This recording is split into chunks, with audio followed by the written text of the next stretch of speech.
প্রিয় শিক্ষার্থীরা, আসসালামু আলাইকুম। আশা করি সবাই ভালো আছো। আজকে আসলাম আর একটি নতুন পর্বে। এই পর্বে আলোচনা করব অনুসরণী 2.1 47 পৃষ্ঠার 12, 13, 14 নম্বর অঙ্ক নিয়ে।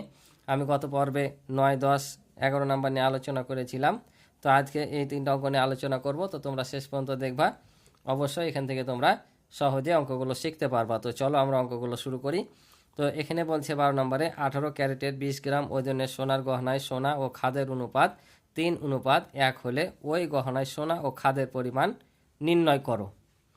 তাহলে 18 ক্যারেটের 20 গ্রাম ওজনের সোনা, এখানে কিন্তু এটা সোনার নাম, কিন্তু একটা 18 কিন্তু এখানে কোনো কাজ নাই, ঠিক আছে। এটা হচ্ছে একটা সোনার নাম। তো এটা হচ্ছে আমাদের অঙ্কের মধ্যে, ঠিক আছে, যে 18 ক্যারেটের 20 গ্রাম ওজনের সোনার গহনায় সোনা ও খাদের অনুপাত হচ্ছে 3:1।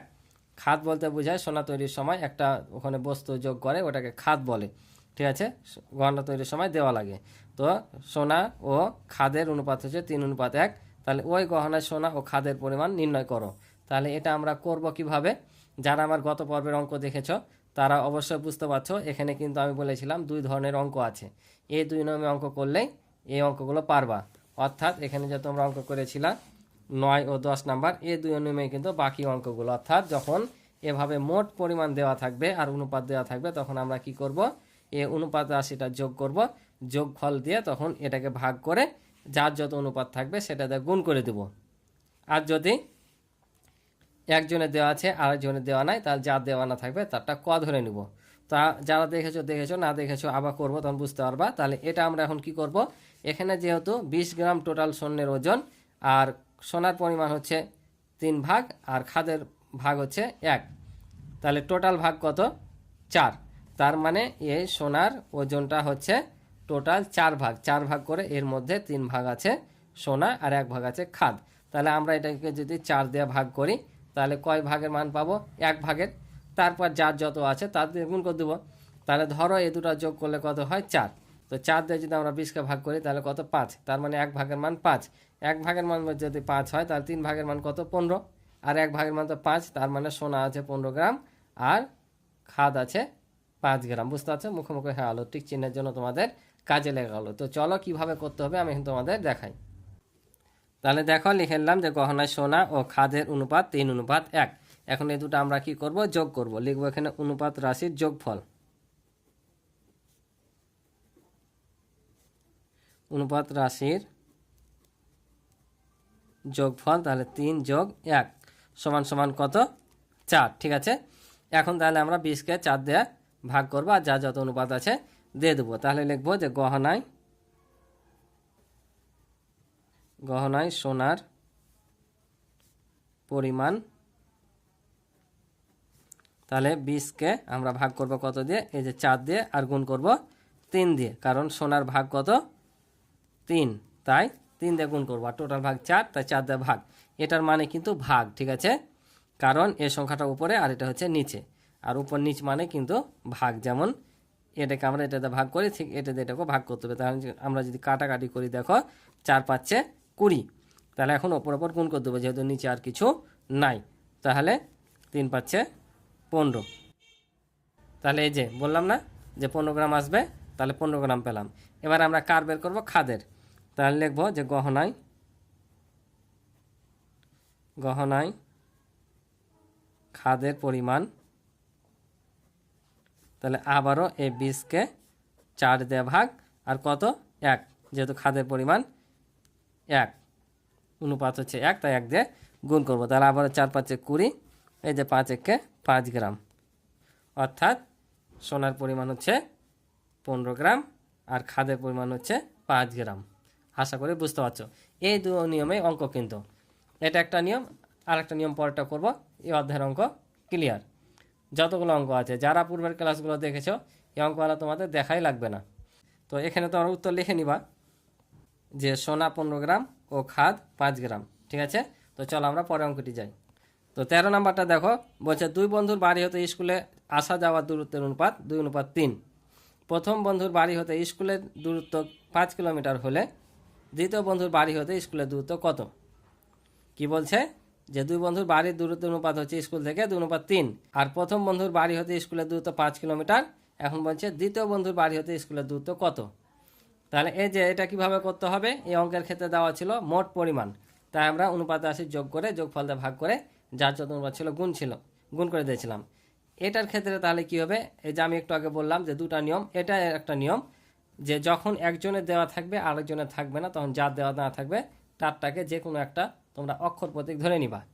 ক এক্স ওয়াই জেড যা খুশি ধরে করতে পারো। তা আমরা যেহেতু পাটিগণিতের অঙ্ক আমরা ক ধরে করব। তাহলে কি বললাম, যার দেওয়া না থাকবে তারটা ধরে নিব, যে মনে করি ক, অর্থাৎ দ্বিতীয় বন্ধুর বাড়ি হতে স্কুলের দূরত্ব আমরা ক ধরে করব। তাহলে এই অনুপাতের সাথে এই দূরত্বের কিলোমিটার যদি আমরা অনুপাত করে সমান করি তাহলে হয়ে যাবে। কিভাবে, খাতায় করলে তোমরা বুঝতে পারবা। তো আমরা তাহলে লিখব যে মনে করি দ্বিতীয় বন্ধুর বাড়ি হতে স্কুলের দূরত্ব ক। তাহলে লিখে নিলাম যে মনে করি দ্বিতীয় বন্ধুর বাড়ি হতে স্কুলের দূরত্ব ক কিলোমিটার। ঠিক আছে, তাহলে এখন আমরা লিখব সত্য মতে।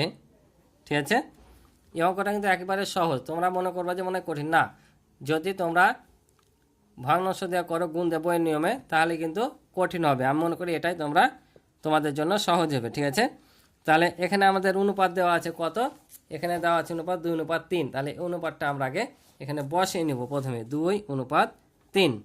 এখন আমরা এটা হচ্ছে দূরত্বের অনুপাত, আর দূরত্ব কত, দ্বিতীয় বন্ধুর বাড়ির দূরত্ব হচ্ছে স্কুল থেকে ক, আর প্রথম বন্ধুর হচ্ছে 5 কিলোমিটার। তাহলে এখানে যে প্রথমে যারটা দেওয়া থাকবে আমরা এখানে তার দূরত্বটাকে বসাবো। তাহলে এটা প্রথমে আছে, তার মানে অবশ্যই এটা প্রথম বন্ধুর বাড়ির দূরত্ব অনুপাত, আর হচ্ছে দ্বিতীয় বন্ধু। তো প্রথম বন্ধুর বাড়িতে দূরত্ব কত, 5 কিলোমিটার। তাহলে আমরা এখানে আগে 5 কিলোমিটার বসে নিব। ঠিক আছে, আর এটা যেহেতু দ্বিতীয় বন্ধুর বাড়ির দূরত্ব অনুপাত, তাহলে আমরা এখানে কটা বসাবো, যেহেতু এই দূরত্বটা দ্বিতীয় বন্ধু। ঠিক আছে, তাহলে প্রথম বন্ধুটা প্রথমে, দ্বিতীয় বন্ধুটা দ্বিতীয়ত, অর্থাৎ যারটা প্রথমে থাকবে প্রথমে, যারটা পরে থাকবে তারটা পরে। ঠিক আছে, এখন আমরা এটা যে 3 নাম্বার অঙ্ক করেছিল তোমরা যে সমতল ভগ্নাংশের খালি ঘরগুলো পূরণ করো সেভাবে। আর অনুপাত কিন্তু এখানে একটি কি ভগ্নাংশ। আমি কিন্তু প্রথম পর্বে বিস্তারিতভাবে এগুলো আলোচনা করেছি। যারা আমার প্রথম পর্ব দেখেছো, আমি একসাথে 1 থেকে 8 পর্যন্ত অঙ্ক আলোচনা করেছি এখানে। ওখানে দেখলে তোমরা কিন্তু সব অনুপাত সম্পর্কে ধারণা পেয়ে যাবা, কারণ অনুপাতের অনেকগুলো ভাগ আছে। ঠিক আছে, যে সরল অনুপাত, সমতল অনুপাত, তারপর হচ্ছে তোমার একক, ব্যস্ত, এগুলো কিন্তু অনেক আছে। ঠিক আছে, তো তাহলে আমরা কি করব, অনুপাত একটি ভগ্নাংশ, তাহলে এটাকে ভগ্নাংশ আকারও লেখা যায়। এটাকে আমরা লব, এটাকে হর করব। ঠিক আছে, এটাও তাহলে সেম। এখন কি করব, কোনাকুনি গুণ করব, এই কোনার সাথে এই কোনা, এই কোনার সাথে এই কোনা, অর্থাৎ এই ভগ্নাংশের লবের সাথে ভগ্নাংশের হর, আর এর হরের সাথে এর লব। তাহলে এখানে 2 গুণিত হবে ক, আর এটা হবে 5 গুণিত 3। ঠিক আছে, এখন আমরা কি করব, এই দুইটাকে ও পাশে নিয়ে চলে যাব। তাহলে কি হবে, এই দিকে গুণ আছে, এ পাশে যাবে ভাগ, কারণ একদিককার জিনিস আরেক দিকে গেলে গুণ থাকলে ভাগ হয়, ভাগ থাকলে গুণ, যোগ থাকলে বিয়োগ, বিয়োগ থাকলে যোগ। আর এখানে তোমরা সবসময় বা চিহ্ন দিবা, যেহেতু মধ্যে একটা সমান আছে তাই ডাবল সমান দিবা না। ঠিক আছে, তাহলে এদিকে ভাগ হয়ে যাবে। এখন দেখো আমরা কাটাকাটি গেলে কাটাকাটি করব, আর কাটাকাটি যদি না যায় তাহলে কাটাকাটি করব না। তাহলে দেখছি যে আমরা এখানে কাটাকাটি হচ্ছে না, 3টাই মৌলিক সংখ্যা। তাহলে আমরা ওপর ওপর গুণ আর নিচ নিচ গুণ করে বসিয়ে দেবো। তাহলে ওপর ওপর 3 5 গুণ করলে হবে 15, আর এখানে 2 বসে যাবে। এটা এখন আমরা ভাগ করে দেব, যে ভাগ করে যা পাবো বসে দেবো, অর্থাৎ অপরকৃত আছে, এটাকে আমরা কি করব, মিশ্র ভগ্নাংশে প্রকাশ করে দেবো। তো মিশ্র যদি করে দেখো তাহলে 7 দেবো না হবে কত, 14, বাদ দিলে 1, এই একটা যাবে এখানে উপরে আর এটা আসবে নিচে। ঠিক আছে, তাহলে আমরা কত পেলাম, অতএব ক সমান পেলাম 7×1/2। ঠিক আছে, তাহলে এটা কার পাইলাম আমরা, এই যে দ্বিতীয় বন্ধুর বাড়ি হতে স্কুলের দূরত্ব আমরা পেয়ে গেলাম, কারণ দ্বিতীয় বন্ধুর বাড়ি হতে স্কুলের দূরত্ব আমরা ধরেছিলাম কত, ক কিলোমিটার। তাহলে আমরা এখানে লিখব যে অতএব দ্বিতীয় বন্ধুর বাড়ি হতে স্কুলের দূরত্ব 7.5 কিলোমিটার। ঠিক আছে, এটা অর্থ 7.5 বোঝায়, এটা হচ্ছে উত্তর। আশা করি বুঝেছো। তো চলো পরেরটা দেখি, পরের অঙ্কটা মোস্ট ইম্পর্টেন্ট। এই অঙ্কটা তোমরা অবশ্যই ভালো করে দেখবা, এটা সৃজনশীল আকারে তোমাদের আসার সম্ভাবনা বেশি। এটা অঙ্ক হচ্ছে মোস্ট ইম্পর্টেন্ট। এই অঙ্কটা, গহনার অঙ্কটা, আর এদিকে পিতা পুত্রের অঙ্কটা, এই 3টা অঙ্ক তোমরা অধ্যায় থেকে ভালো করে করবা। তো এখানে কি বলছে, 14 নাম্বার বলছে 2টি কম্পিউটারের দামের অনুপাত হচ্ছে 5:6। এখনো 2টি কম্পিউটার অনুপাত দেওয়া আছে, দামের অনুপাত 5:6। প্রথমটির দাম 25,000 টাকা হলে দ্বিতীয়টির দাম কত। তাহলে এই যে দেখো এখানেও একটির দাম দেওয়া আছে আরেকটির দাম দেওয়া নাই। তাহলে এটা কোন নিয়মে করতে হবে? এই নিয়ম না এই নিয়ম? অবশ্যই এই নিয়ম। এখানে একটা দাম দেওয়া আছে, একটা দাম দেওয়া নেই, তাহলে এটা আমরা কি ধরবো? ক ধরে করব। আবার এখানে বলছে মূল্য বৃদ্ধির ফলে যদি প্রথমটির দাম 50,000 টাকা বেড়ে যায় তখন তাদের দামের অনুপাত কী ধরনের অনুপাত হবে? ধরো কথার কথা প্রথমটির দাম আরও 50,000 টাকা বেড়ে গেল, তখন বলছে তাদের দামের অনুপাতটা কী ধরনের হবে, অর্থাৎ তখন অনুপাত তৈরি করে সে অনুপাতটা কী হয়েছে সেটা আমাদের বের করতে হবে। তাহলে প্রথমে তো এখানে দুইটা উত্তর বের করতে হবে, এ একটা আর এখানে একটা। তো আমরা এই উত্তর বের করার আগে আমরা এখানে দ্বিতীয়টির দাম কত সেটা আগে বের করব। তাহলে দ্বিতীয় কম্পিউটারের দাম কত ধরে নিব যে ক। ঠিক আছে, সেম একেবারে 13 নম্বরের মতো। তাহলে দেখো আমরা এখানে লিখে নিলাম যে মনে করি দ্বিতীয়টির দাম ক টাকা। তাহলে আবারও সত্যমতে দিব, সত্যমতে। তাহলে তাদের অনুপাতটাকে বসিয়ে নেব। অনুপাত কত ছিল? 5:6। তো আমি কি বলেছি, প্রথমে যার অনুপাত দেওয়া থাকবে সেটা আগে বসাবো। তাহলে এখানে প্রথমকার অনুপাত দেওয়া আছে, অর্থাৎ প্রথম আর দ্বিতীয় বলেছে, তাহলে প্রথমে প্রথম কারটা থাকবে, দ্বিতীয়তে দ্বিতীয়টাই থাকবে। তাহলে এখানে প্রথমটির দাম কত টাকা বইয়ে দেওয়া আছে? দেখো প্রথমটির দাম হচ্ছে 25,000 টাকা। তার মানে আমাদের এখানে আগে 25,000 বসাতে হবে, অর্থাৎ প্রথম কম্পিউটারের সাথে প্রথম কম্পিউটার। এবার অনুপাত দিয়ে দ্বিতীয়টি আমরা কি ধরেছি? ক ধরেছি। তাহলে এখানে ক দেব। ঠিক আছে, এখানে উল্টাপাল্টা হলে কিন্তু আর অঙ্ক মিলবে না। তাহলে এবার আমরা কি করব? এটাকে আগে ভগ্নাংশ আকারে দেখাবো। তাহলে উপরে 25,000 আর নিচে ক। আবারও কি করব? আমরা কোনাকুনি গুণ, এটার সাথে এটা, এটার সাথে এটা। তাহলে 5 গুণিত ক, এখানে 25,000 গুণিত 6। ঠিক আছে, কারণ কোনাকুনি গুণ করলাম, এটার সাথে এটা গুণ, এটার সাথে এটা গুণ। এবার দেখো এখানে 5 কি অবস্থা আছে? কয়ের সাথে গুণ অবস্থা আছে, তাহলে এদিকে এসে কী হয়ে যাবে? ভাগ হয়ে যাবে। তাই আমরা এখানে ভাগ করে দিলাম, ভাগ হলে নিচে দিয়ে বসাবা। ঠিক আছে, তারপর আমরা কাটাকাটি করব। এখন যদি কাটাকাটি করি তাহলে 5 একে 5 আর 5 দিয়ে যদি ভাগ করি তাহলে হবে 5 5 25। আর এই যেখানে 3টা শূন্য আছে, 3টা শূন্য এখানে উঠে যাবে, অর্থাৎ 25,000কে যদি 5 দিয়ে ভাগ করি তাহলে পেলাম 5,000। এখন 5,000-এর সাথে 6 গুণ করলে হবে, তাহলে কত হবে? 5 6 30। এখানে 30 বসালাম, আর এই যে 3টা শূন্য এখানে বসে যাবে, অর্থাৎ 30,000 টাকা। তাহলে কয়ের মান হচ্ছে 30। আর ক আমরা কি ধরেছিলাম? দ্বিতীয়টির দাম ধরেছিলাম। তাহলে আমরা এখানে লিখব যে দ্বিতীয়টির মূল্য 30,000 টাকা। ঠিক আছে, তাহলে আমরা দ্বিতীয়টির দাম পেয়ে গেলাম। আমাদের দ্বিতীয়টির দাম বের করতে বলেছিল, তাহলে দ্বিতীয়টির মূল্য অর্থাৎ দ্বিতীয় কম্পিউটারের মূল্য পেলাম কত? 30,000 টাকা। এবার বলেছে দেখো যে প্রথমটির দাম 5,000 টাকা বেড়ে যায় তখন তাদের দামের অনুপাত কত হবে? যদি প্রথমটির দাম 5,000 টাকা বেড়ে যায়, তাহলে প্রথমটির দাম কত ছিল? 25,000 টাকা। এখন যদি 5,000 টাকা বাড়ে তাহলে কত হবে? 30,000 টাকা। তাহলে আমরা এখানে লিখব যে 5,000 টাকা বৃদ্ধি পেলে প্রথমটির মূল্য, অর্থাৎ প্রথম কম্পিউটারটির মূল্য, ওরা প্রথমটি বলেছে তাই ভাবে কিন্তু লিখলাম যে 5,000 টাকা বৃদ্ধি পেলে প্রথমটির মূল্য, তাহলে 25,000 যোগ 5 সমান সমান 30,000 টাকা। তাহলে দেখো প্রথমটির দামও 30,000 টাকা হলো, দ্বিতীয়টির দামও 30,000 টাকা হলো। এখন বলছে এদের দামের অনুপাত তাহলে কত হবে? এদের দামের অনুপাত কত? তো চলো আমরা তাদের দামের অনুপাতটা বের করে নিই। তাহলে দেখো আমি লিখে নিলাম প্রথমটির দাম বৃদ্ধির পরে তাদের অনুপাত। তাহলে প্রথমটির ছিল কত? তাহলে দ্বিতীয়টির মূল্য 30,000 ছিল, আর প্রথমটির 5,000 টাকা বৃদ্ধির পর 30,000 হলো। তাহলে দুইটারই মূল্য সমান, তাহলে লিখলাম 30,000 অনুপাত 30,000। তাহলে এটাকে আমরা কি করলাম? সরলীকরণ করে নিলাম।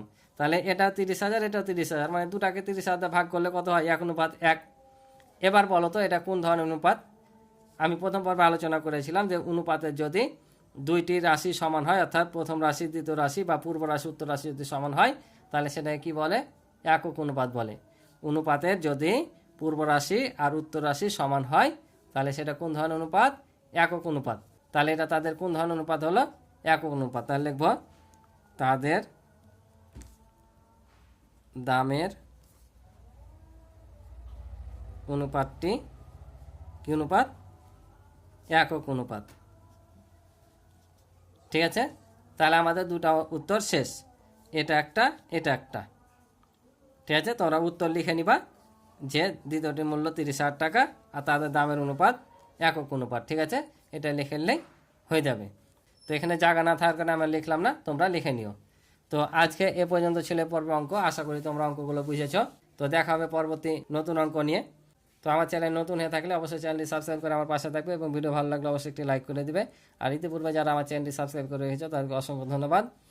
আর আমার পূর্বের অধ্যায়ের অঙ্কগুলো দেখতে তোমরা আমার চ্যানেলে গিয়ে প্লেলিস্ট করা আছে, সেখান থেকে তোমরা দেখে নিতে পারো। তো আজকে পর্যন্ত ভালো থাকো, সুস্থ থাকো, আল্লাহ হাফেজ।